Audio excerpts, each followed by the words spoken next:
109 countries that are measured in the Human Development Index. Mauritania is 161, Burkina Faso 182, Mali 184, Chad 187, and Niger 189 out of 191. So Niger would ostensibly be one of the poorest countries in the world. And yet, what we will see is that in these countries, the role of the military has been serving as a basis for the plunder and exploitation of these countries. So today, I want to speak about the sequences of militarism, the sequences of the fabrication of terror and terrorism in this region.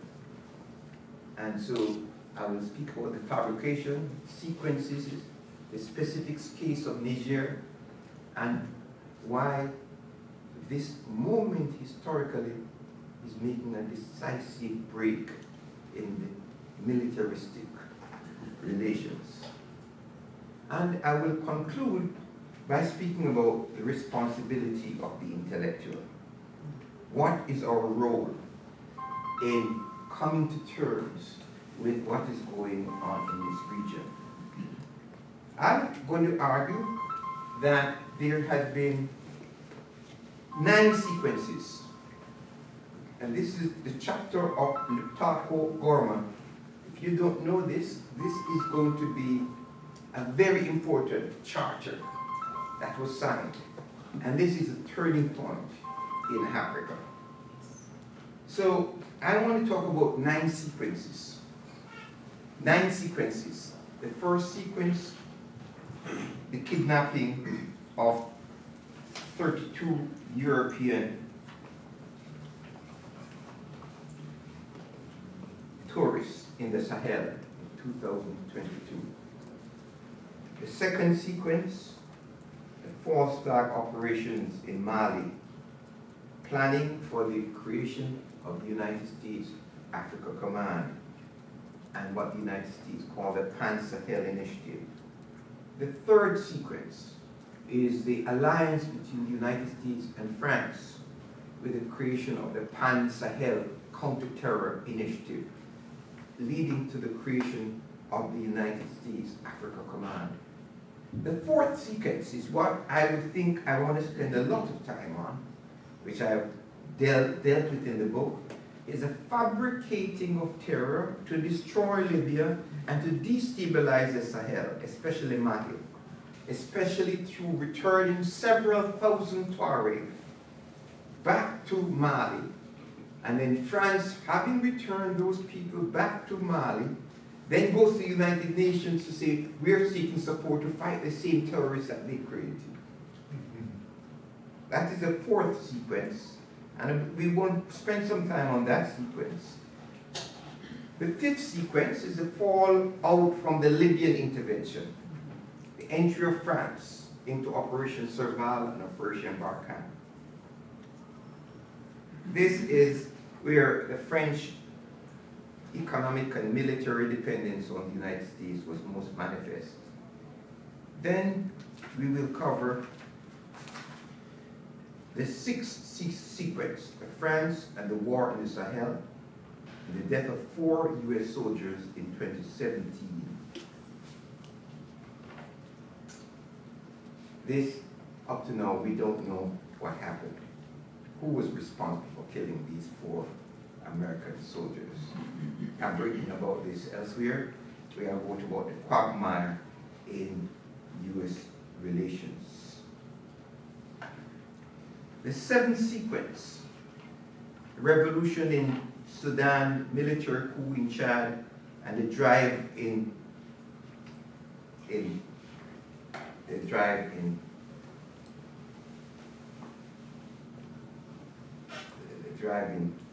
Sudan. Sudan, from the point of view of African studies, is probably the most exciting place in Africa today, because Sudan has been through a revolution.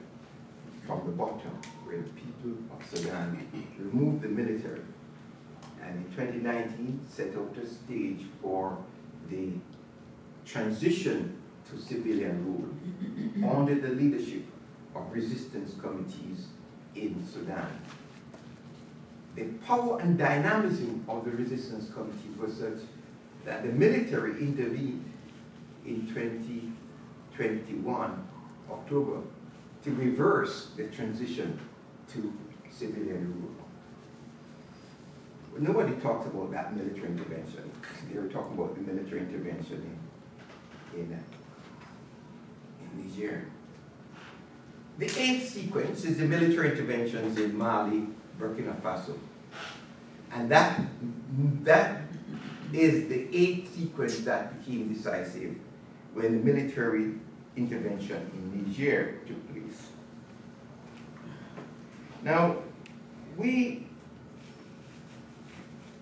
do not support military coup d'etats in Africa, but we must understand the role of militarism beyond simply coup d'etats. Militarism will be understood here as a centrality of the role of force in production and the role of the military in supporting anti-democratic relations and extra-economic coercion. Now, it's very important that we understand militarism, that all over Africa we have what is called constitutional dictatorship. That is, governments who use military means to stay in power. And we've seen this most recently in Zimbabwe. We've seen it in Nigeria, and we've seen it in Egypt. And so what we need to do is to understand that civilian leadership can also be agents of militarism. That is, the militarization of Africa is a process by which imperial overlords and local functionaries attempt to solve the political contradictions by means of force. One of the places where we had militarism for 60 years in Africa has been in the Congo, where in the Congo we've had the killing of Patrice Lumumba and the destabilization of the Congo. There's an important book by Susan Williams, who wrote a book about the killing of Dag Hammarskjöld. Susan Williams wrote a book called White Malice, the CIA and the covert neo-recolonization of Africa. What is interesting is this kind of scholarship is not coming out of the university. It is coming out of people who are outside of the academy, who have the freedom to study and analyze the role of Western militarism in Africa. So, for example, in Michigan State, we have had for the past 20 years a center dealing with democracy and democratization in Africa. And they have something here called the Afrobarometer, which is a real cover for Western plunder, exploitation, and supporting the IMF. And this has created international notoriety as a space for what they call democracy and democratic participation, which is a travesty given what has been going on in Africa. But this is the kind of scholarship that is in line with the IMF and the World Bank and what we call structural adjustment neoliberal agenda in Africa. And this is not new. This comes out of the assault on Africa after the defeat of Kutukonavale, the defeat of the South African Army at Kutukonavale in 1988. After the defeat of the South African Army at Kutukonavale in 1988, Western foundations spent over $1 billion to set up an intellectual agenda to delegitimize African ideas about liberation.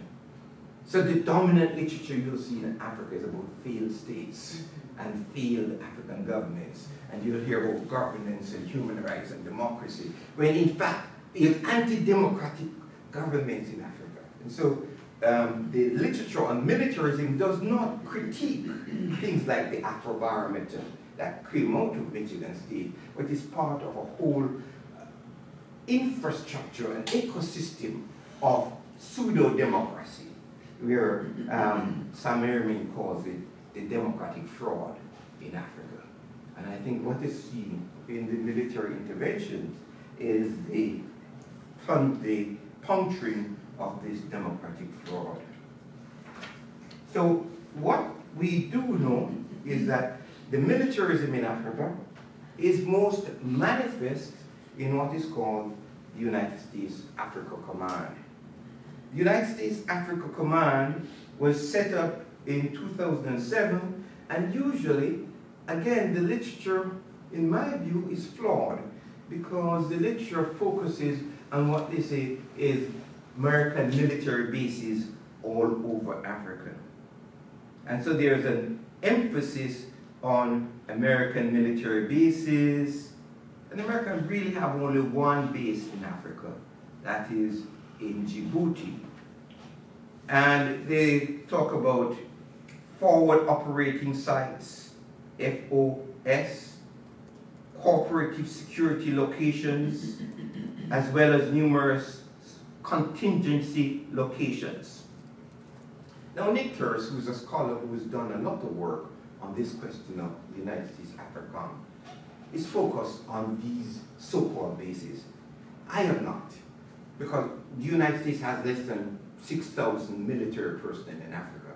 And as an African, I'm confident that 6,000 US military personnel, with all of the technology the United States have, cannot control 1.3 billion people. So I do not focus on these, but the literature on the United States Africa Command, and everywhere you'll see these maps with these sites of the people all over Africa.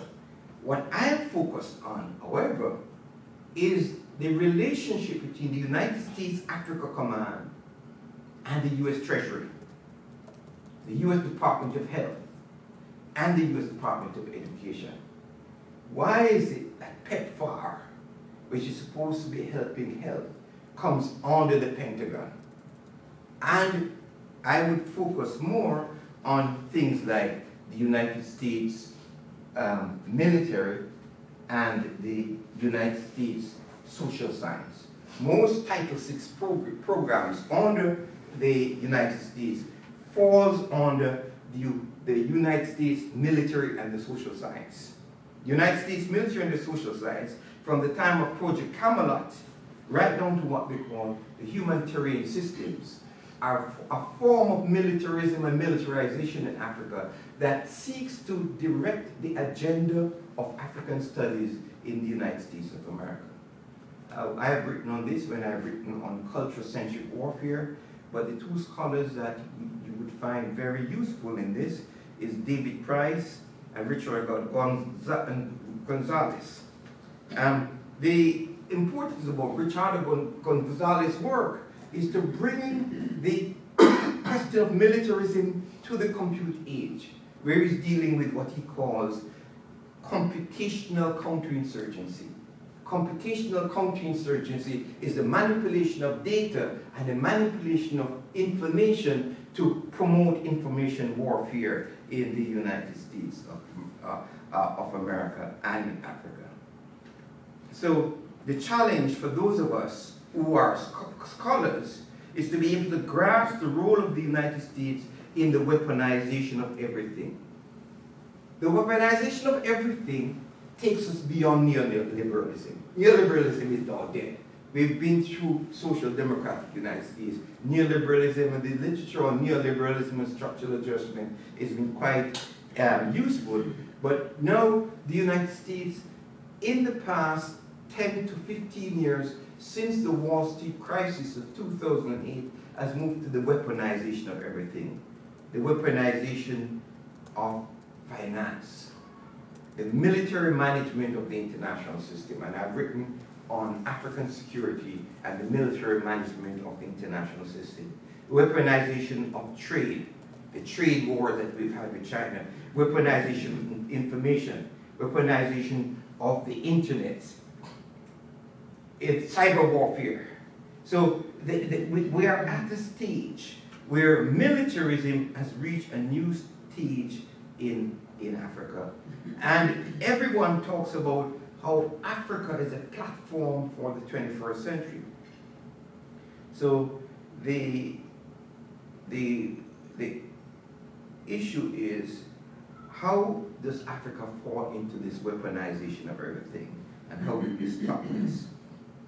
Now, in the head of the U.S. Africa Command, General Michael Langley, head of the U.S. Africa Command in 2023, in his testimony before Congress, accepted that the training of military personnel in Africa predisposed these military officers towards military interventions. 1 month later, this honest presentation, when speaking from a prepared script before the review of the Defense Authorization request for fiscal year 2024 and future year defense programs, Michael Langley, the head of the U.S. Africa Command, changed his tune and rhapsodized that in the future, where the United States were to advance, United States interests will be based on security, stability, and prosperity. A safe, stable, and prosperous Africa is in America's enduring interest. No, we can agree with that. Mm-hmm. A safe, stable, and prosperous Africa is in America's enduring interest. But America's enduring interest has not been in a safe and stable Africa. This topic was reproduced at the United States Africa Summit in December 22, when the Biden administration brought 49 African leaders to sell them on the call for the United States to support the operations worldwide, but especially with the global competition with Russia and China. The U.S. leaders provided a new stage for militarizing Africa in the context of global militarism with warfare in Eastern Europe and West Asia. Will these wars portend a new direction in global politics? In the conclusion, I will say that we are at a new stage, and we have to, as scholars, get to this stage. Question is, why am I speaking about sequences of terror and militarism? Why are we starting?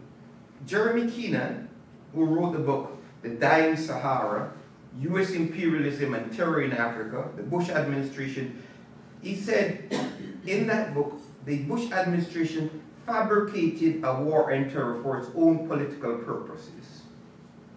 Now, we're using sequences in the relationship to how it is using quantum physics. It is using quantum physics in the relationship to studying African fractal and fractal knowledge and fractal thinking. The recursive process of militarism destruction in the annals of imperial plunder are not new, but have been hidden. Now, Jeremy Keenan speaks about stages of U.S. militarism, 2003, 2006, 2008, 2011, 2013. And he wrote about the emergence of the Islamic State, as it is known, as one moment of the stage.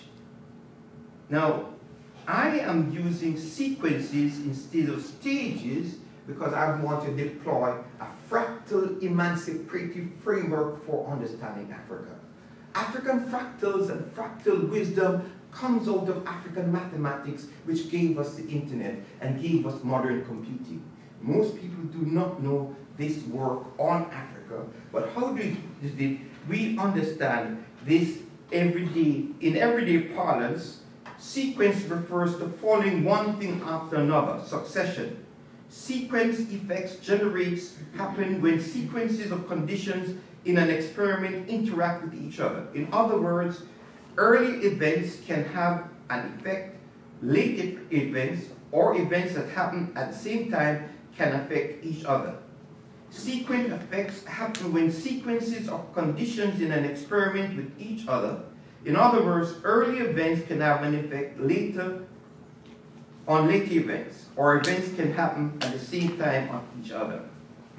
We're looking at the sequences of events in West Africa, in the Sahel, so that we can understand how to interrogate militarism to see that was there a break in the sequence in the formation of the alliance of the Sahelian states?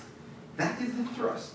And so we are not only here giving a statement, we are trying to move to a direction of understanding the Sahel region.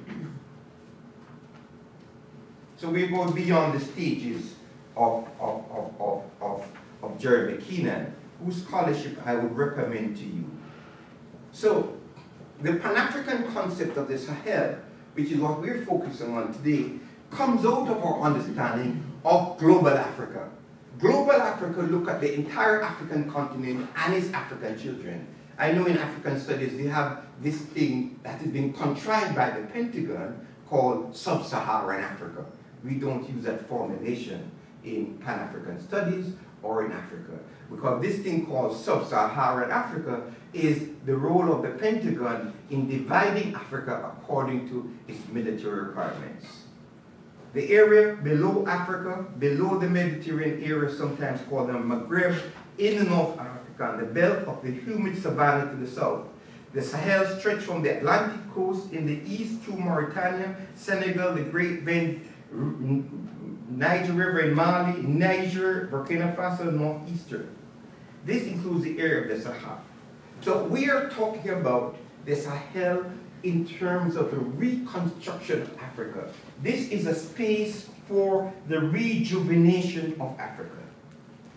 It is a space, however, that has led to literature on fabricating terrorism. And as Jeremy Keenan said, when it's far away, when it's hidden, it's much easier to fabricate ideas of terrorism. For example, during the war against the people of Iraq, there was a fabrication that Niger was selling yellow cake uranium to Iraq. It was simply a fabrication. Just as how they fabricated this question about Gaddafi and terrorism and killing his people. My book, Global NATO and the Catastrophic Failure, I hope the library has this, because we know that Barack Obama said this was the worst mistake of his presidency. The UK Parliamentary Committee of the House of Commons Foreign Affairs Committee said that the Libyan intervention was based on lies. So here we have the popular media that represents that the US is fighting terrorism, but they talk about everything based on lies. So the scholarship we want to promote in the university is how to penetrate these lies and how to get beyond their talk about counterinsurgency.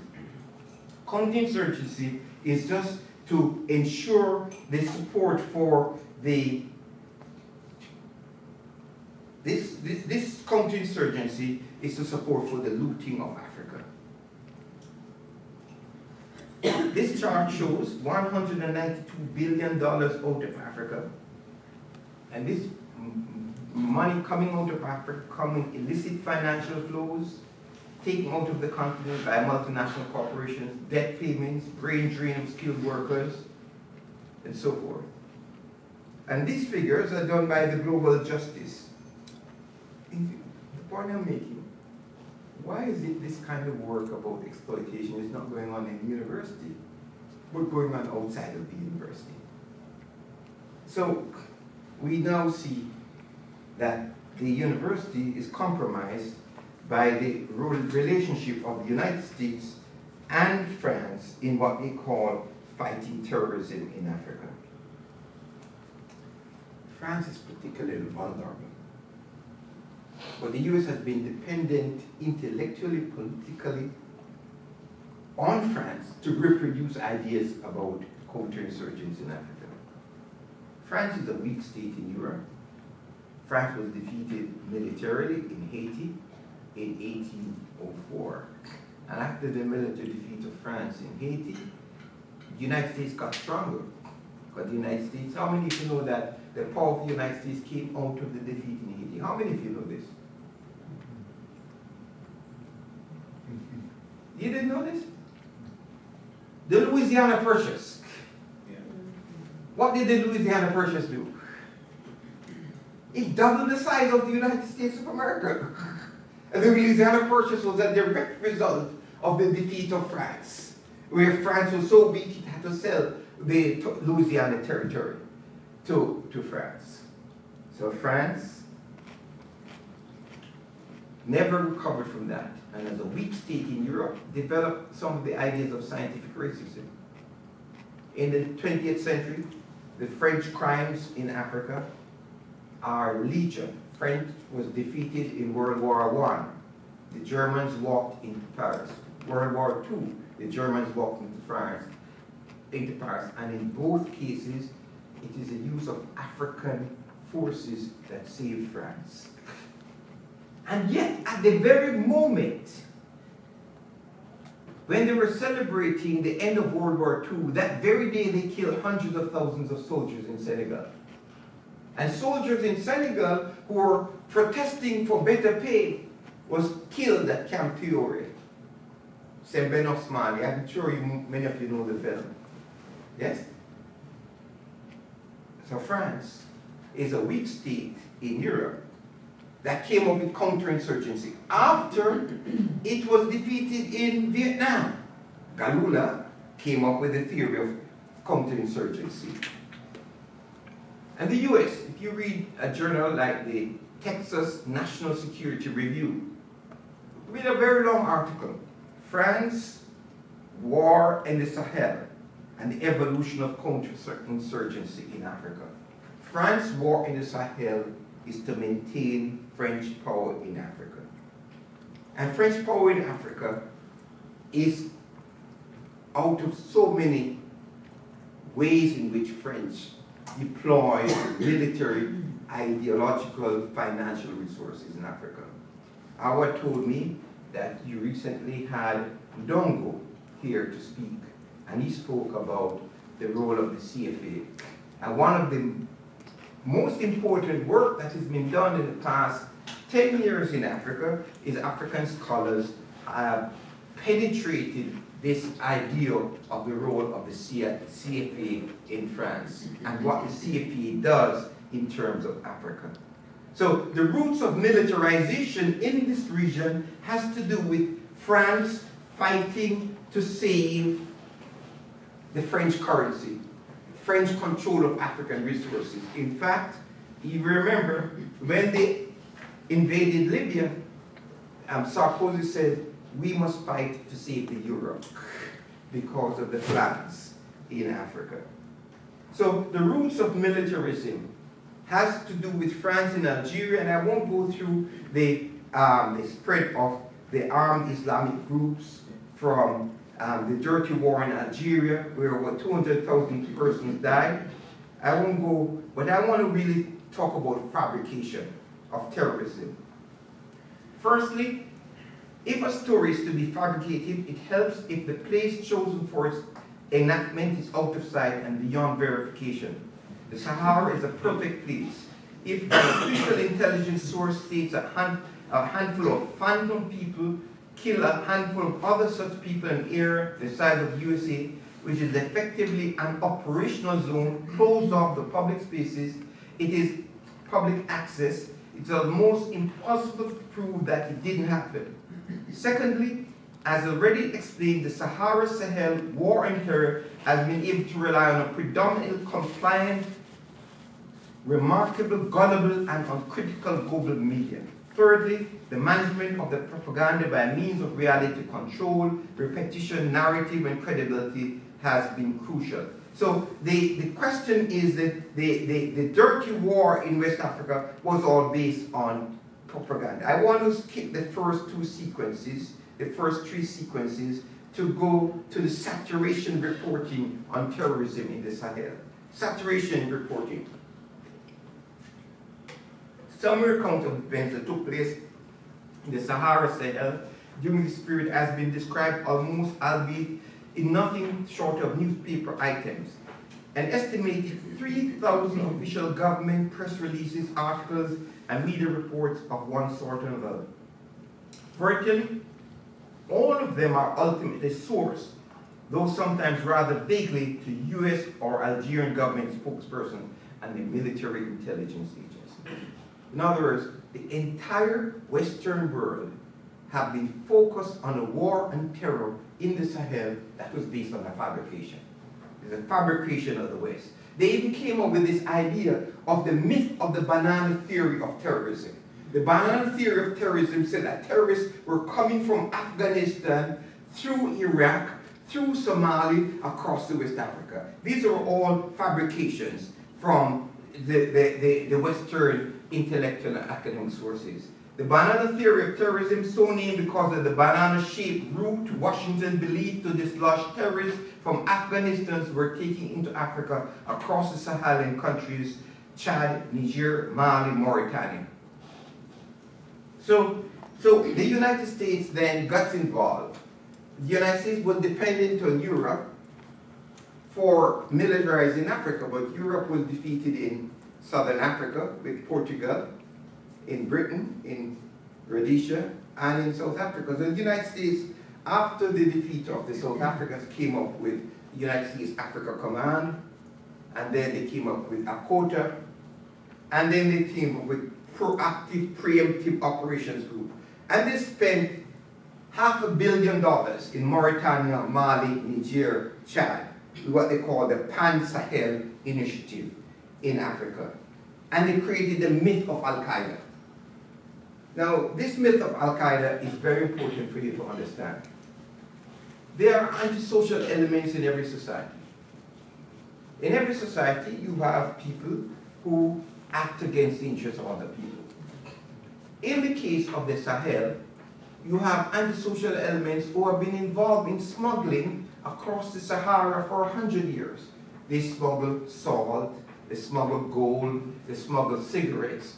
In the 21st century, some of these smugglers have been radicalized, and with money from Saudi Arabia and the United Arab Emirates, some of them became Islamicized. And these people are the ones that are called Al-Qaeda. Now, what the scholarship has not done is to show us what is this Al-Qaeda? How is it? So there's opportunism of local anti-people group who call themselves Al-Qaeda, which give legitimacy to the idea that there's such a group called Al-Qaeda. So the point is, this Al-Qaeda is where the United States said they're in Africa to find Al-Qaeda. And yet, many of the elements are elements who were trained by the United States. I want to repeat that.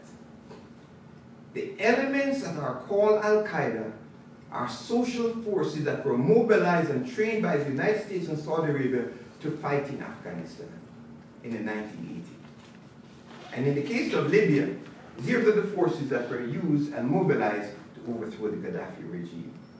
And this was a major blow for the stability of Africa and West Africa. And we want to start zeroing in on the importance of this fourth sequence and the implications of this fourth sequence of militarism in the destruction of Libya. Sarkozy gave 5 reasons why they entered Libya, why they destroyed Libya. This was in an email between Sarkozy and Hillary Clinton that was published in the Atlantic. Now, in the past month, I cannot find this on the internet anywhere, because the US is very involved in data manipulation and what we call computational counterinsurgency. But these 5 reasons were in the email. Number 1, for Sarkozy and France to obtain Libyan oil. Number 2, to ensure French influence in the region. Number 3, to increase Sarkozy's reputation domestically. Number 4, to assert French military power. And number 5, to prevent Gaddafi's influence in what is considered Francophone Africa. These were the reasons for the destruction of Libya, and those reasons coincided with the interest of Goldman Sachs, who was being sued by the Libyan government for $5 billion that were lost by the that was lost from the Libyan Investment Authority. I would urge scholars to look at this in greater detail to see the basis for the destruction of Libya. And this destruction of Libya continues today. I think some of you followed the most recent deaths in Derna, where over 10,000 persons died in Derna. Now, why would 10,000 die in Derna when Libya has $100 billion that is locked up in the banks overseas that is based on sanction of the United States of America? The United States of America, Britain, and France were complicit in the death of these 10,000 persons who died. So when Gaddafi, when Barack Obama says the intervention in Libya is a mistake, how many mistakes are you going to make? They said the war in Vietnam was a mistake. The general said the war in Iraq was a mistake. The war in Libya was a mistake. It says this was the worst mistake. So the results of the Libyan destruction is very important for what has happened in the Sahelian region. The results of the Libyan destruction is that we've had two governments, $100 billion sitting there in the bank, and Derna is the place from which they recruit jihadists to fight in Syria by the United States military. I won't go into the death of Ambassador Stevens and the blowback. I've outlined this in this book in great detail, and I urge you to get this book if you want to get the full details about the death of Ambassador Stevens. So the reversal in Libya brought France now fully into the picture. So France now wants to intensify its exploitation of Africa. Little people know that one of the most important things to France in West Africa is water. In fact, West Africa and the Sahel has the largest underground aquifer in the world. Gaddafi was building a man-made river using that aquifer.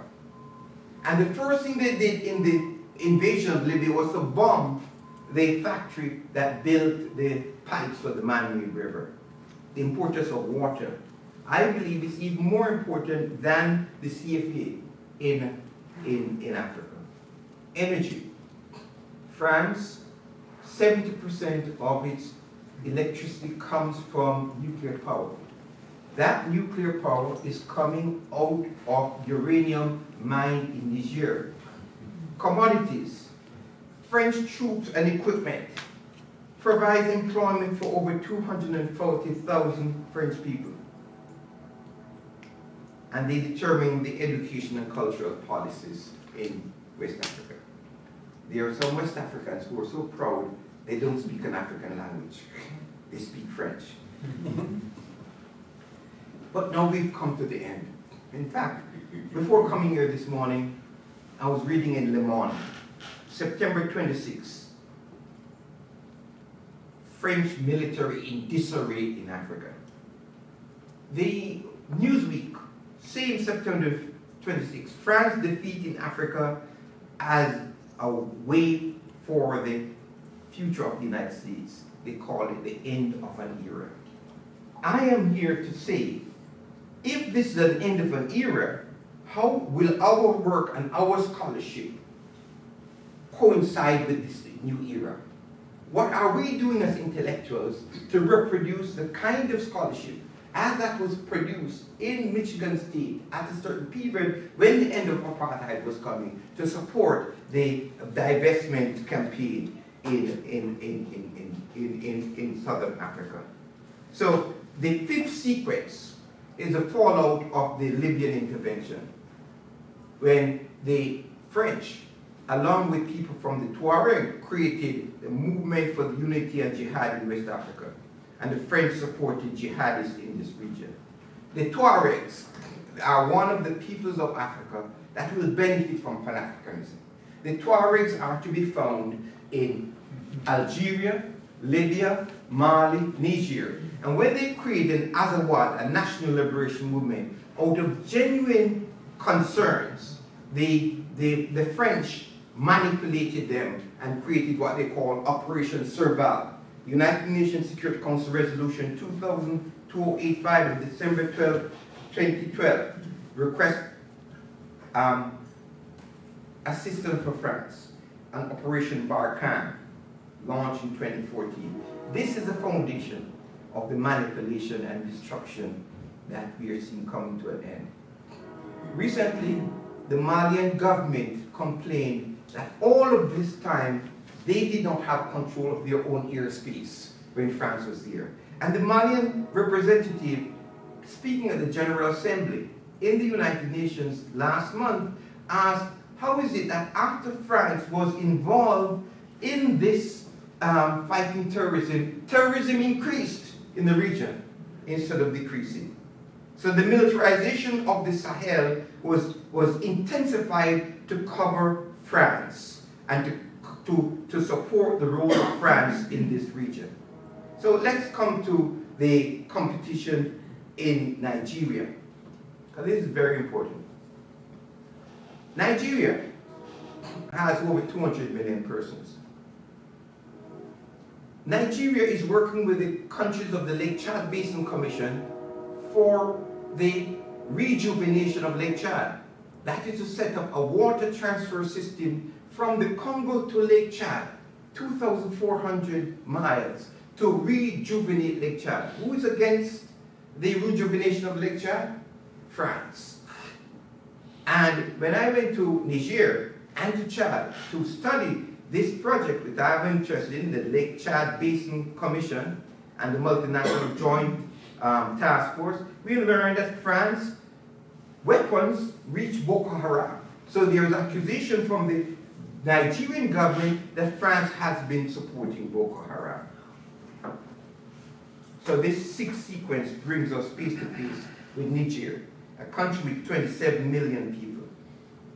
Niger is a poor country with very poor people, but it has vast resources: uranium, oil, diamonds, gold. The French uranium mining company, Ureva, which is now Orano, has been mining uranium in Niger. Niger is number 4 in the world producer of uranium. But the French were plundering the uranium out of Niger. Now, the French was paying the people 13% of what the uranium came out. According to Manham Gawa, Nigeria exported uranium worth 3.5 billion euros, that is $3.8 billion, to France in 2010, but received only 459 million euros. They received 13% of what they exported. In fact, they got more money from selling onions than from selling uranium. And I probably in the question time will go into greater detail about the role and importance of uranium, enriched uranium, especially now that they're talking about building a nuclear power plant in the Sahel. So uranium in Niger represents 70% of the country's export, but contributes 5% to its GDP. So this is France exploiting the people of Niger. I won't go into human trafficking in Agadez. I won't go into that because time will not allow. And all the people who are trafficked through Agadez. I went to Agadez in my study of Lake Chad. And the Washington Post says, perhaps the most glaring sign of the complicity comes from Monday when the smugglers and their migrant cargoes leave Agadez in a loose convoy led by military escort. That is the French and the US militarily escorting these people who are involved in migrant in trafficking. So let me try to wrap up. That we have now reached a point where Francophrique and the military Africa has reached a turning point.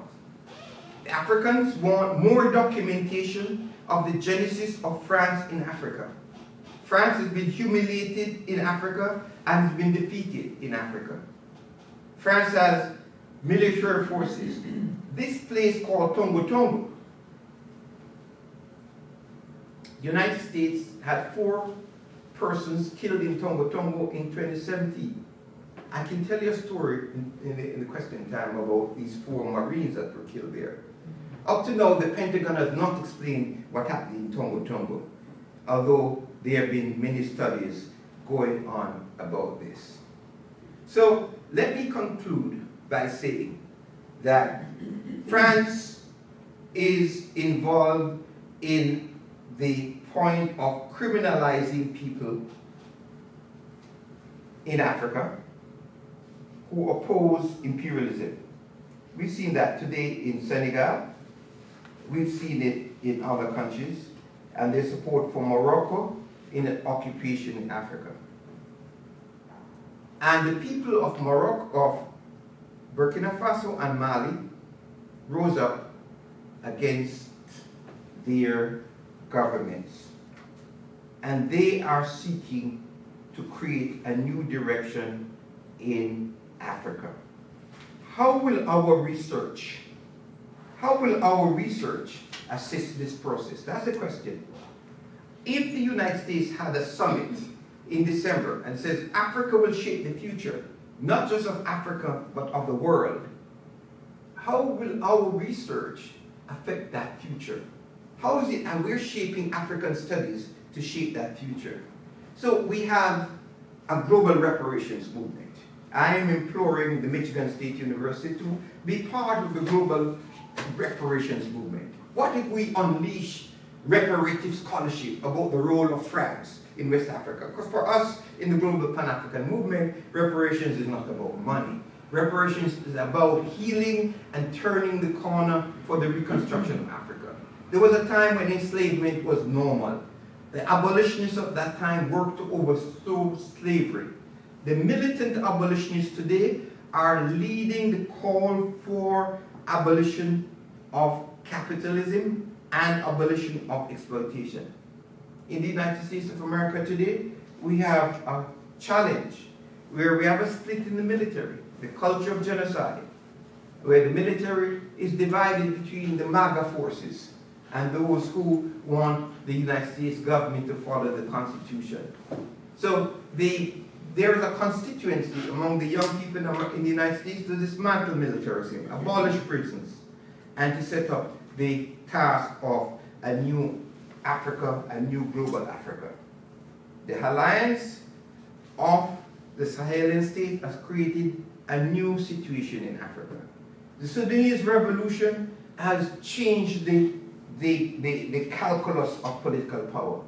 And now what we've seen in the struggles in the Palestine is creating a new international situation. Now, what will the role of our scholarship and our work in this new international situation? That's the challenge I will leave with you in this discussion.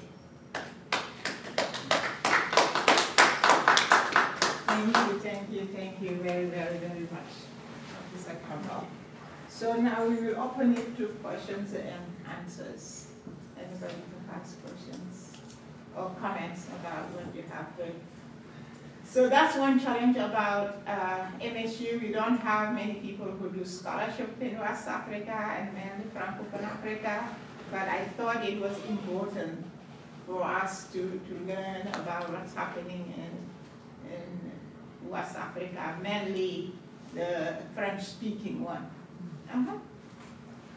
I can let you yes, thank you. People to... Yes, thank you, Prof. It was quite informative. What did you say about people who said, well, I'm from Africa, by the way. I'm just 2 months here old in Michigan. I'm from Zimbabwe. There's a wide belief in Africa that one of the reasons why Muammar Gaddafi was removed by, especially Sarkozy, as you rightly mentioned, was that Gaddafi wanted to remove his money, Libyan money, from French banks. And the bank managers had a meeting with Nicolas Sarkozy. And he wanted to go and deposit in China.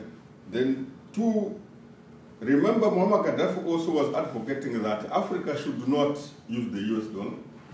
When they were trading with Europe, America, He was fostering this movement of trading in gold, getting these minerals back so that we don't promote the youth. What are your views on those two ideas? First, that Gaddafi was killed because France was going to get poor if Libya removed their money from France. And two, this advocating of the non-use of the US dollar as the major currency on international stock exchange. On the first one, I've covered it in the book, Global NATO and the Catastrophic Failure. I've covered it in great detail in this book. In 2007, there was a meeting of the African Union in Ghana where it was agreed that they're going towards establishment of an African currency. African currency is a great threat to all powers in the world. Every power in the world is opposed to an African currency. United States, Europe, China, Russia, Japan, Brazil, they're all opposed to an African currency. An African currency would be a game changer in international politics. So Africa has no friends when it comes to establishment. That is why Africans have to be self-reliant at the intellectual, political, and economic level in the steps going towards the establishment of the African currency. So we've covered that in great detail. I don't know the details about the French money.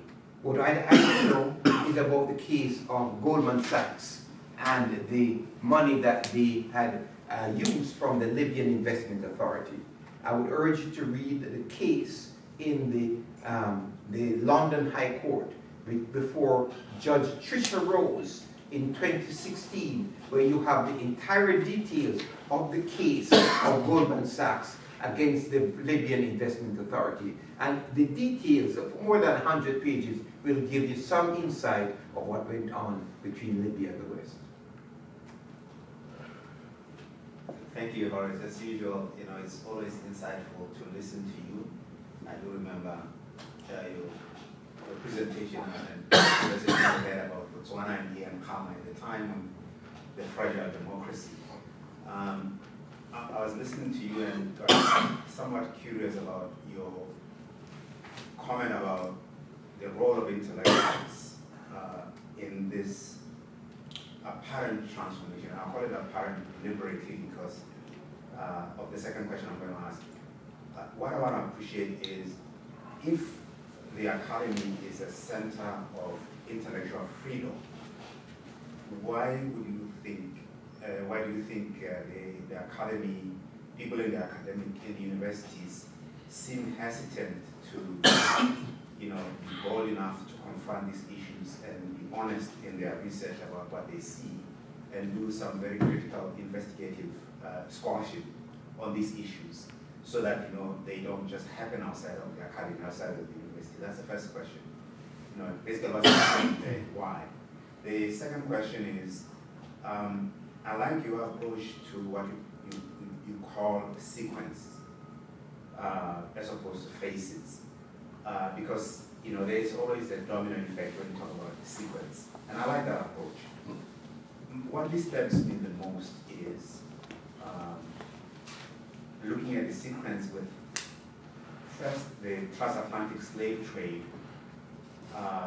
one, and then moving into the colonialism and imperialism in Africa, neo-colonialism.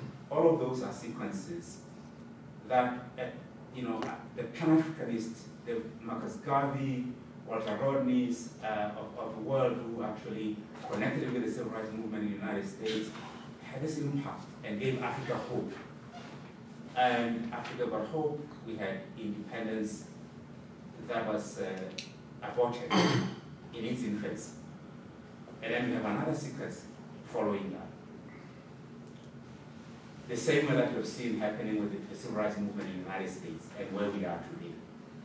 So I'm wondering, what hope does Africa have when we look at these sequences and the fact that this space is being filled by the military, and soon enough, before long, you're going to hear that the companies that are now in charge of reconstruction in the Sahel are companies coming from France, coming from elsewhere, coming from the same people that are supposed to be destabilizing. So it's a very difficult situation for me as an African to really contemplate and say, what is the true thing that is going to really get Africa out of this quagmire?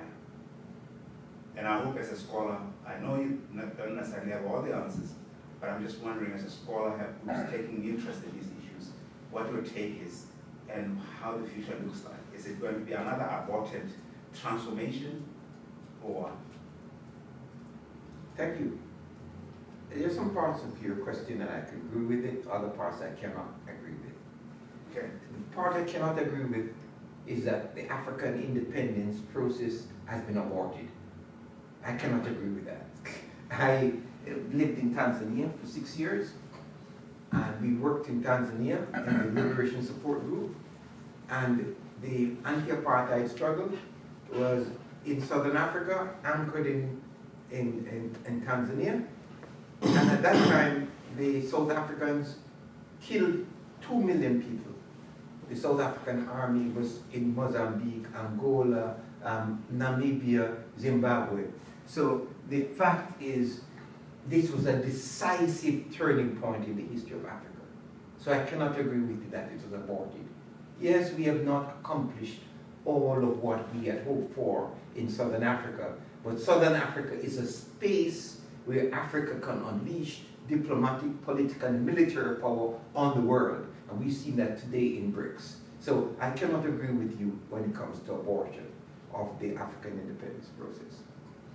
Now, in terms of the dominance of Western companies, I want to use Michigan State University as an example.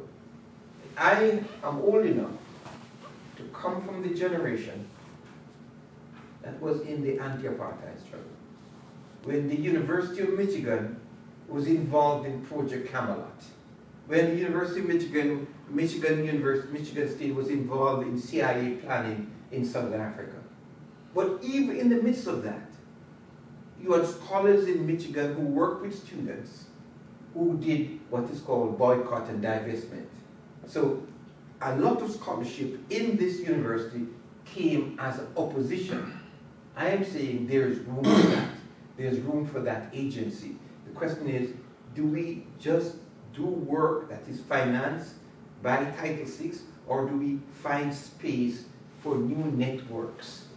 You know, for example, the University of the West Indies is at the forefront of the global reparations campaign. They've now involved the University of Glasgow. The medical school of the University of Glasgow is involved in the University of West Indies. That comes from grassroots support. If you know the University of the West Indies, you know the impact of the grassroots on the intellectuals here. The point I'm making is that we as scholars, we are dependent on our salary from universities like Syracuse and Michigan State, but we can still find room to have PhD students who are linked up to these projects. So I'm saying that we should find those kinds of room. The second example you gave of the civil rights movement. Yes, every time imperialism seeks to recalibrate itself. So after Marcus Garvey, they came in and they destroyed and put Marcus Garvey in jail. After the civil rights movement, the black people came back 30 years later. After Marcus Garvey was deported, 30 years later, black people were on the streets in the United States of America. The civil rights movement and the anti-apartheid movement merged together. After they came with COINTELPRO, we now have the Black Lives Matter movement. They are trying to break the Black Lives Matter movement by creating ADOS, the African American descendants of slavery, to divide African Americans from Africans. We as scholars have to be on top of these divisions so we can point in the new direction. If you read Le Monde and they say France is finished, that's not a minor statement. If France is finished in Africa, what do? Yeah, let's take Botswana, for example. How would we, in Mali, Burkina Faso, and Senegal, set up a Pan-African Gold Council? A Pan-African Gold Council would be a council to manage the mining and processing of gold. They do not process gold. Mali is a big exporter, and so is Burkina Faso. how do we set up new institutions in Africa? They're going to come. I'm involved in a project called Building the Great Water Transfer System from the Congo. Yeah. No. I used my own money to go to Italy to talk to the Italian company. I went to the conference where Nigeria, Chad, Niger, Gabon came together to talk about this project. It is a project of the African Union. Most African scholars don't know about this because the scholarship that they get paid to do is about failed states and Africa Barometer. This is the kind of scholarship they do. I am saying that there's other spaces, and we should find those spaces. And no, this is a turning point. France will not come back in Africa. The question, when will it fall in Senegal and Chad and the Congo? That is the question for us now. It's not if. It's after we defeated South Africa in Angola in 1988. We knew Namibia was going to be independent, and we knew that South Africa was. It was not if. For me, we're in a similar period now. Yeah, but I'm an optimist like you, but I just needed to push your optimism beyond the limit to hear, where it's coming from and what you think about it. How do you feel about my answer? It is good because it fits in with my ideal self, where I see Africa today and where it's headed, and why the youth matter in the whole process. And why we should link up with them. Yeah. We're in spaces like these. David Wiley and those who were in the anti-apartheid struggle in the University of Michigan State opposed the Pentagon and refused to take money from the Pentagon. And that principled position we should still maintain. So there's a long tradition here we can link up to. So my initial question was to ask you, what is the future of France in Africa? But you just said, you just argued that it's not if but when. So the question I will change a bit is, why do you think that France days in Africa are numbered? Why do you? Because they were defeated militarily, politically in Mali, Niger, and Burkina Faso.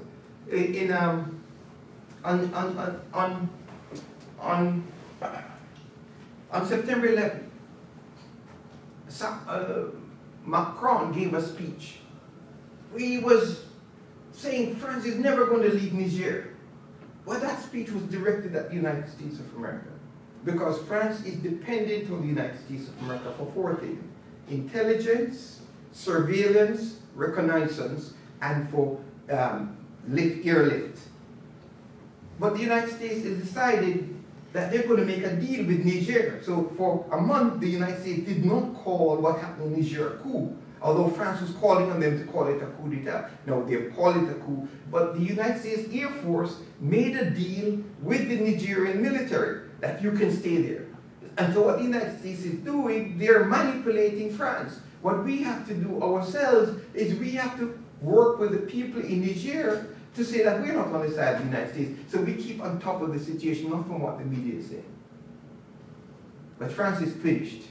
If you listen to the speech of the head of Mali at the General Assembly, and I urge you to get a copy of that speech, and you see the robust scholarship and intellectual presentation of these leaders. And you listen to Traoré, the head of Burkina Faso. We have a new, yes, they will create problems. There will be disturbances. There will be killings. Just like with the people of Palestine will be killed, but they will not go down. That is my view about what's going to happen in West Africa. So what about like the CFA? I mean, what about the currency? It's going to die. It's going to die. And it's not going to die a natural death. It's going to die because most Africans are opposed to it. So how many years would you say? Oh, I'm not a prophet. It depends on the balance of political forces. And the balance of political forces are not on the side of France. It depends on if Senegal or... Precisely. Thank you very much. Senegal or Ivory Coast fell. One of them fell, CFA is out. Precisely. Thank you very much. I got a question though. And the Senegal is coming. Yep. The only question is whether in Senegal they will have a preemptive coup as they did in Gabon. Because in Gabon, in my view, the French precipitated a coup because they stole the elections and the people they supported for the past 50 years were discredited. So they had a coup. So we don't put the coup in Gabon in the same bracket as the one that took place in Niger, Mali, and Burkina Faso. When you talk about those sequencing, Sequences. Yeah. Yeah, we're talking about African fractals. Yeah. It's fractal thinking. And I want you to bear that it's not coming out of the blue, it's coming out of understanding quantum physics Yeah. and how to deploy quantum physics in the service of Africa. There's one really important factor that happened with the decolonization, which is the 11 treaties that happened between France and the colonizations. And I feel like that defined the relationship between France and the colony. And everything that's happening right now, the relationship, the economic relationship, all those dependency, militarism, all that was defined in those 11 treaties. The other thing is, you talk about reparation. Reparation should be a step. Reparation? Yeah, you trying to promote reparation on African country, am I right? Yes. So reparation should be a step after the bleeding is stopped. And what is the big Well, one? they talk about the explanation that right now occurring in Africa hasn't stopped yet. Oh, of course not. Because France is part of the European Union. The European Union And they control the IMF. is very much dependent on Africa. And it's not by accident that the head of the IMF is always a French person because of the relationship between the CFA, the IMF, and the United States. But as you said, we've entered a new period. The question I would ask to you, do you think it's possible for France to reverse what happened in Mali, Burkina Faso? Yes. Huh? Yes. You think they can do that? Well, I just give you an example. In Burkina Faso, they have 14 coups over the time. 14 tentative of coups. All of them were successful. Except when they wanted to go into Niger. When they wanted to go into Niger, Mali and Burkina Faso said that if they went to Niger, an attack against one country, that's why the alliance is so important. The alliance is a turning point. Yeah, but the alliance is a turning point as long as Burkina Faso still stand. Burkina Faso is still in the middle. If they stand, Yeah, well, these are questions not of prophecy, but of political struggles. The question for us, where do we stand in the political struggle? How do we strengthen the Burkinabe in bringing back the traditions of Sankara and strengthen the Burkinabe in their relations with other Africans? So we are not bystanders and asking questions, what if? You know, in the anti-apartheid struggle, students in Michigan State were not bystanders. We were saying Michigan should divest from South Africa. They were not bystanders. So I'm asking people not to be bystanders at this point. But how do you manage the whole thing with Animal Farm that Judge talked about? You make sure you produce more Horace Campbell's as PhD. You briefly mentioned an organization like BRICS. What is your viewpoint on China towards Africa? Are they friend or foe, or how do they come on like a replacement to Western powers or Western structures? Africans are not looking for a replacement for Western structures. Africans are looking for independence. And therefore Africans will make negotiations with anyone based on their own interests. They are not looking for China to replace the United States. We do not want to replace one exploiter with another exploiter. So Africans are very savvy about their relationship. I will give you an example. 50 years ago, when there was the anti-apartheid struggle, and Nelson Mandela and the African National Congress got support from Russia and the Soviet Union. The United States says, you see, we are supporting South African apartheid because these are communists, and Russia is going to come and take over at the end of apartheid. No. They got assistance from communist country. Are they in the pockets of the Soviet Union? No. Well, they collapsed, so they don't have the. No, but Russia is still there. The point I'm making gives some agency to the African people. Okay. That they can make decisions. That is what is good for themselves. Okay? Have some confidence in the African people. That's all I'm saying. Yes? I have some comment first that I'm from Latin America, so I see some similarities in how imperialism has worked in other, like the global south. But we've seen a lot of like green colonialism. Green colonialism. That now, like these new imperial countries are coming to see, like, you know, with the saying that or arguing that climate change, because of climate change and environmentalism, so we need to keep these places in the global south or also in Africa pristine.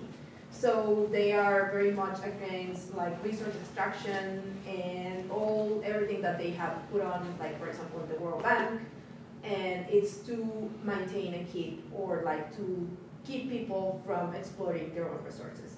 So I'm just wondering if you've seen something like that now that you are in the like looking into like gold mining or other places in Africa, that you see that these environmentalists come with this idea that we need to keep things pristine. Yes, I am on the no question, I'm part of the environmental justice movement. But environmental change must involve justice. And environmental justice means that the environment must be organized to stop plundering African resources, plundering African workers. So the environmentalists from the West do not talk about the conditions of people who work in the mines in Africa and those conditions. So yes, I'm an environmental justice activist from that point of view. Now, in terms of gold, for me, the question is, how do we stop what they call artisanal mining in Africa, where Africans are able to control the gold? Because the dollar is in trouble, and everybody's fighting against the dollar. The Russians, the Chinese, the Japanese, the Brazilians, the Saudi Arabians, the Iranians, the Venezuelans, and everybody's hoarding gold. So why wouldn't the Africans want to control their gold at this moment? It would seem to me that it would give Africa the biggest leverage in international finance and diplomacy for them to control their gold. So there's no question in my mind that we need environmental justice in Africa, but this environmental justice must go with justice for workers and small farmers and for the people of Africa. So sorry to miss a big part of your presentation, but it's always fascinating. And I wanted to ask a question about, you know, the transition that is happening in Africa, sort of, particularly in the case of Zimbabwe, where there's a look east policy. Where there's a what? Look east policy. Yes. Because of the Zidera and the sanctions. The local political climate, or at least the local political rhetoric, is that the current government in Zimbabwe is basically a looting government. It is not supporting the country in development and the people, and has given free rein to China to come in and do whatever they would like. Of course, that is a controversial position, but I wanted to find out what your thoughts are about that kind of characterization of Zimbabwe and possibly other African countries where governments appear to be holding the nations hostage through, you know, kickbacks from the new negotiating partners. At least that's the apparent way in which people are looking at what some of these relationships are. Well, I have spelled out very clearly my view of the Zimbabwean government. I've written a book called Reclaiming Zimbabwe, the Exhaustion of the Patriarchal Model of Liberation. Right. I call it the Patriarchal Model of Liberation because it manipulates liberation sentiments for a class that's exploiting Zimbabwean workers and peasants. Exactly. That is my view of Zimbabwe. It is written, it's well documented, and among some Pan-Africanists who supported Mugabe and the present government, I am a no-no because I do not support that kind of manipulation of Pan-Africanism. I do not believe that there's a looking east policy Yeah. in Zimbabwe. Yeah. These are opportunists, and they look wherever it is to serve their own interests. How do we extrapolate that, though, across the continent? Because So we cannot extrapolate it across the continent because Zimbabwe is a special case in terms of the legitimacy of the regime from fighting against colonialism. It has its own peculiarities Yes. in its history that it is mobilizing. It is mobilizing global Africa on the peculiarities of Yes. its fight against capitalism. I agree. However, there are others who are saying the same of other regimes across the continent that are allowing... Such as which regime? Well, for example, people in Kenya say, or Zambia, the previous regime in Zambia was accused of letting China have free roll until they seized the airport and made it their own. Yeah, I don't know if that's true. Yeah, That is not true. That's propaganda. that's part of the story. That is propaganda. And Okay. we must separate the truth from propaganda. My view about China is that we should be sober about China. And we should negotiate with the Chinese based on our own interests. Yeah. I'm not in any anti-Chinese propaganda. Mhm. I know that the Chinese were friends of Africa before they turned to be more capitalist, but I believe in the global geopolitical situation, we should not be choosing sides. The side that we should be choosing, the side of the African people, Yes. the African workers and peasants. Mhm. And if we start there, we cannot go wrong. Yeah. A lot of it is about agenda setting. Yeah, and the agenda I want to set is The for African people to agenda. have running water, food, health care in Africa. Yeah. And so the first question for me is not about China or Russia or the first question, do people have running water and health care? Mhm. It's actually agenda setting and agenda ownership. Okay. And so scholarship we do, are we setting the agenda? And that's what I'm here to try to get you to join our agenda in global Africa, in the Pan-African movement.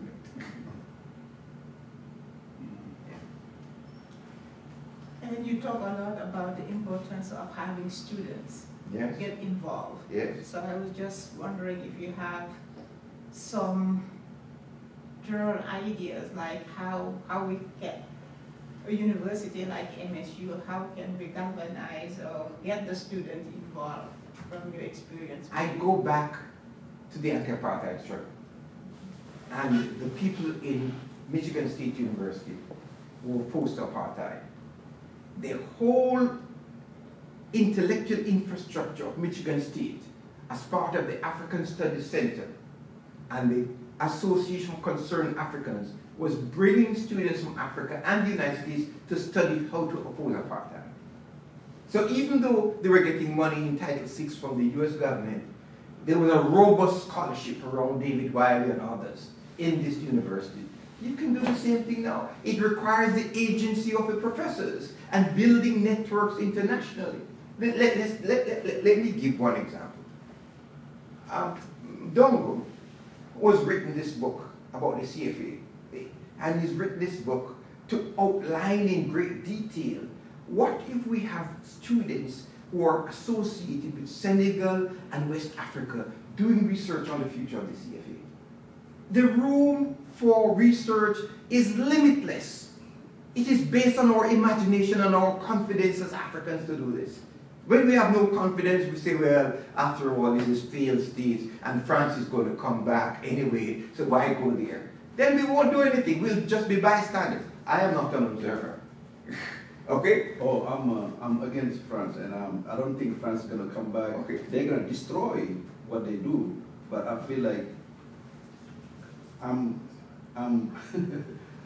I believe that the relationship between Africa and France was the most damaging relationship we ever had. Okay. I was calculating how many people was killed in that relationship. Okay. I stopped at 10 million. Okay, I am giving you an example of a project that's going to change Africa. When people talk about unification of Africa, they talk about unification government.